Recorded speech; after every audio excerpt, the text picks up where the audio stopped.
show you what we did this week in our class. For beginner level, we did basic, lead turn, lady turn. Leads on 1, 2, 3, ladies 5, 6, 7. Cross body, lead, inside. Cross body, lead. Get inside there. Open break, New York circle turn. Back 1, 2, 3. Walk 5, 6, 7. Back 1, 2, 3. Around 5, 6, 7. Hand throw with the left hand for the leader. 1, throw 2, catch 3.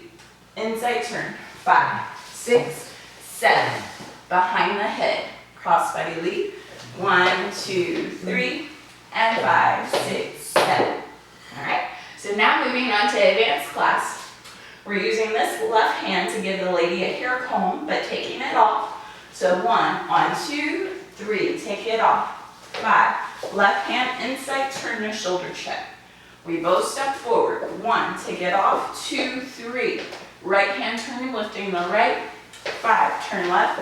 6, 7. I'll bring that right hand down. 1, walk behind your lady. 2, 3, turn 5, hook 6, 7. Hand throw that right, catch left to left. Inside turn, catch the stomach. Bring the lady back to the shoulder. And we both turn 6, 7. Basic, and you're done. But that's everything for this week. So remember to subscribe so you can get more videos like this every week. Give us a thumbs up if you learned something. And we'll see you next Sunday in class.